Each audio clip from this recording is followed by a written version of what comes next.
Sa paanan ng Mount Arayat may 508 ektaryang lupain ang nasa pangangalaga ng Pampanga State Agricultural University o PSAU.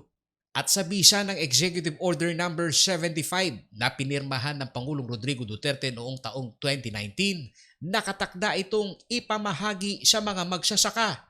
Bilang lead agency sa naibalangkas na Implementing Rules and Regulation o IRR ng batas, ipinagulong na ng Department of Agrarian Reform ang verifikasyon ng mga posibleng benepisyaryo.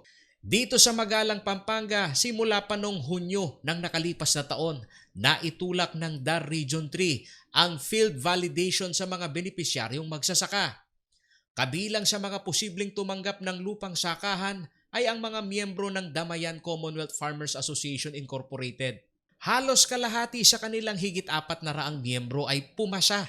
Katambak na attendance, yung mga pangalan. Pinos nila, yung pong may git 400 ang na-qualify po na na-screen, nasa 207 lang po.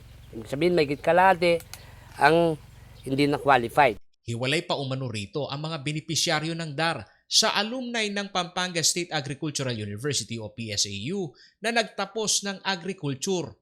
10% ng 376 hectares ay may pagkakaloob sa mga alumni ng eskwela na gumugol ng panahon sa paggambol ng nasabing lupain. In-inform po yung bawat barangay at kaming mga magulang, may programa po ang DAR sa mga graduates. Ibig sabihin, graduates po sa Pampanga State University na ang courses po ay agricultural, forestry, So nag-abiso po kami sa mga estudyanteng graduates. Yung po ibibigyan ng lupa. 10% po nung pinaglalaban namin pag nanalo yung acquisition, mapupunta po sila. Mabibigyan po yung mga estudyante. So umigit kumulang po, ang nagpa-interview po doon sa programa na yun, magit 100. Ang sinuwerte pong makapasa sa 24 lang po. Hindi naman umano bulag ang pamunuan ng Pampanga State Agricultural University sa proseso ng validation ng DAR sa mga magsasaka at alumni ng eskwela ayon kay Yumul. Kaya laking gulat umano nila sa press release ng presidente ng PSAU na si Dr. Honorio Soriano na para bang mawawalan umano ng lupa ang pamantasan.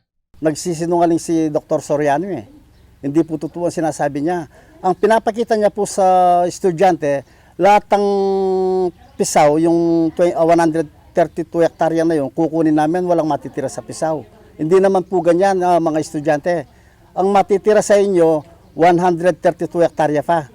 Ang tinutukoy ng grupo ng mga magsasaka ay ang lumabas na news release ng Philippine Information Agency nitong March 26, 2021.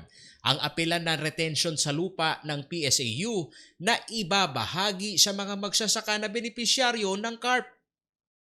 Dito binabanggit ni Soriano na maaaring maapektuhan ang di umano'y agricultural production ng universidad.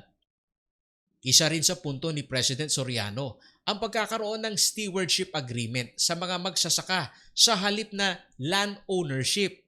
Sa 25 taong stewardship agreement, anya, ay makukumpasan ng universidad nang naaayon sa kanilang development programs ang pagpapabuti ng mga lupang sakahan. Hindi naman pabor dito ang mga magsasaka. Kaduda-duda rin umano kung bakit tila hindi mabitawan ng presidente ng PSAU ang mga lupaing agraryo na nakatakdang ipamahagi sa mga magsasaka. Ayon sa kapitan ng Barangay San Vicente, Magalang, Pampanga na si Luis Briones, masagwa rin umano ang aksyon ng presidente ng PSAU dahil simula ng mapatituluhan ng universidad ang lupang sakahan, naging limitado ang galaw ng mga magsasaka dahil sa mga armadong gwardya na binakuran ang boundary ng land property ng universidad. Ang katotohanan po niyan siguro more than 200 hectares naka-lease sa mga tao, sa 3 tao. Ang isa pa pong hindi ko masyadong naiintindihan kung bakit naglagay sila ng no trespassing sa gitna ng kanilang lupa. Ano po bang ibig sabihin nito? Ipamimigay yung hindi nila nilagyan ng no trespassing? O dapat naglagay sila ng no trespassing doon pa sa dam, sa Balite? Isa rin sa iginigit na magsasaka na dapat mahalukay ng CLTV News Team ay ang mga nangungupahan sa lupain ng PSAU. hamon ng mga magsasaka sa pamunuan ng universidad na bago sila pagbintangan na may land developer umano sa likod ng mga magsasaka, isa publiko muna ang mga pangalan ng mga maimpluwensyang tao na binigyan ng long-term lease contract ng universidad. Paulo G. Santos, CLTV News.